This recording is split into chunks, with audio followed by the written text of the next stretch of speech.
பிரியமானவர்களே, இயேசு கிறிஸ்துவின் நாமத்தினாலே இந்த நாளிலும் கூட உங்களை நான் வாழ்த்தி ஆசீர்வதிக்கிறேன். இந்த நாளிலும் ஊழிய பாதையில் எனக்கு இருக்கிற அனுபவத்தை வைத்து, தேவன் தந்த அனுபவத்தை வைத்து, இந்த அனுபவ சாட்சி உங்களில் அநேக ஊழியக்காரர்களுக்கும் பிரயோஜனமாயிருக்கும். இப்பொழுது பைபிள் காலேஜ் படித்துக் கொண்டிருக்கிற வருங்கால ஊழியர்களுக்கும் இது மிகவும் ஆசீர்வாதமா இருக்கும் என்பதனால் நான் இன்றைக்கு உங்களோடு கூட பகிர்ந்து கொள்ள விரும்புகிறேன். அருமையானவர்களே, 2 கொரிந்தியர் 2:11, அவனுடைய தந்திரங்கள் நமக்கு தெரியாதவைகள் அல்லவே. யாருடைய தந்திரங்கள்? பிசாசினுடைய தந்திரங்கள் நமக்கு தெரியாதது ஒன்றுமே இல்லை. லூக்கா 10:20 என்ன சொல்கிறது? ஆவிகள் உங்களுக்கு கீழ்ப்படுகிறதற்காக நீங்கள் சந்தோஷப்படாமல் உங்கள் நாமங்கள் பரலோகத்தில் எழுதியிருக்கிறதற்காக சந்தோஷப்படுங்கள். ஆமேன், அல்லேலூயா. இன்றைக்கும் சாத்தானின் அக்கினி அஸ்திரத்திலிருந்து நம்மை விசுவாசம் என்னும் கேடகம் பாதுகாக்க கூடியதா இருப்பதால் அந்த கேடகத்தை நம் கையிலிருந்து தட்டி பறிக்க பார்ப்பான் அந்த பொல்லாத சாத்தான். உங்களுக்கு புரிந்திருக்கும் என்று சொல்லி நான் விசுவாசிக்கிறேன்.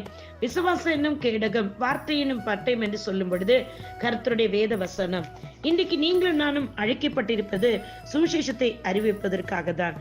பார்த்தீர்கள் என்று சொன்னால், பவுலும் ஷீலாவும் அநேக நாட்களாய் அந்த இடத்துல அவர்கள் கர்த்தருடைய வார்த்தை சொல்லிக் கொண்டிருக்கும் பொழுது குறி சொல்லுகிற ஆவியுடைய பெண்ணை பிலிப்பி பட்டணத்திலே அவர்கள் சந்திக்கிறார்கள். ஆனால் அவர்கள் இருவரும் அவளை அலட்சியம் பண்ணி கொண்டே வந்தார்கள். அந்த ஆவிக்கு எதிராக நேரடி போராட்டத்தில் அவர்கள் இறங்கவே இல்லை. பிரியமானவர்களே, ஒரு நாள் அவர்கள் பொறுமை இழந்து அவர்கள் அதனை விரட்ட தீர்மானித்தார்கள். அதன் விளைவாக அந்த பட்டணத்துல அவர்கள் செய்து வந்த வெற்றிகரமான சுவிசேஷ பணி அங்கேயே நிறுத்தப்பட்டது இல்லையா? அங்கிருந்து அவர்கள் புறப்பட வேண்டியது. இதை உங்களுக்கு ஞாபகப்படுத்துகிறேன். ஏனென்று சொன்னால், இன்றைக்கு நாம் அநேக இடங்களில் போய் செய்தி கொடுத்து கொண்டு இருக்கும் பொழுது அநேக தேவ ஆலயங்களுக்குள்ள அசுத்தாவை படித்தவர்கள் அலறிக்கொண்டு வருவார்கள். அந்த நேரத்தில் நீங்களும் நானும் நம்முடைய சுவிசேஷம் அறிவிப்பதுதான், சுவிசேஷத்தை பிரசங்கிப்பதிலிருந்து நம்முடைய கவனத்தை திசை திருப்புகிற பொல்லாத ஆவிகள் தான் இவ்வகை ஆவிகள். அப்படிப்பட்ட பிசாசுகளை ஓட்டும் செயல்களுக்காக நாம் பிரசங்கிப்பதை நிறுத்திவிடவே கூடாது. ஏனென்றால் உங்களை என்னையும் என் தேவனாகிய கர்த்தர் இயேசு கிறிஸ்து பாருங்கள், அவர் நம்மை அழைத்தது மனுஷர்களை பிடிப்பதற்காக தான், பிசாசுகளை வேட்டையாடுவதற்கு அல்ல, பிசாசுகளை துரத்துகிறதற்காக தான். நாம் அந்த இடத்தில் விசேஷத்தை பரிசுத்த ஆலோசனையோடு கூட ஞானத்தோடு கூட நாம் நடந்து கொண்டு தேவ வசனம் பிரசங்கிப்பதிலிருந்து நாம் நிறுத்தக்கூடாது. நமது கவனத்தை திசை திருப்ப பிசாசினால் பிடிக்கப்பட்ட இப்படிப்பட்டவர்கள் மூலம் பிசாசு பெரிய காரியங்களை செய்ய பார்ப்பான். இவர்களை கூட்டத்திலிருந்தே வெளியே எடுத்துக்கொண்டு போக சொல்ல வேண்டும். அந்த நேரத்தில் எழுந்திருத்து போய் ஆவேசப்பட்டு அந்த பிசாசுகளை துரத்து நின்று நீங்கள் செய்தி கொடுக்க வந்த அந்த செய்தி வேத வசனம் ஜனங்களுக்குள்ளாக இருபுறம் கருக்குள்ள பட்டயமாக கடந்து செல்ல வேண்டிய நேரத்துல அதை போய் அவர்களுக்குள் விசுவாசத்தை தூண்டி அவங்க ரட்சிப்புக்கு எதுவான அந்த விசுவாசம் உண்டாக கூடாதபடி, பரிசுத்தாவினை பெற்றுக்கொள்வது தடையாகாதபடி, ஞானஸ்தானத்தை தடையாக கூடாதபடி உலகமெங்கும் போய் சுவிசேஷத்தை அறிவிங்கள் என்று சொல்லிக்கிறார். இப்படிப்பட்ட காரியங்களை தடை செய்யும்படி அநேக இடங்கள் அசுத்தாவிகள் வரும். நான் அநேக தேசங்களுக்கு, மலேசியா, சிங்கப்பூர், ஸ்ரீலங்கா இங்கெல்லாம் செல்லும் பொழுது, இந்திய தேசத்திலும் சரி, ஆலயங்கள் தேவாலயங்களில் செய்தி கொடுக்க அழைக்கும் பொழுது அநேக இடங்களில் இந்த காரியங்கள் நடந்திருக்குது.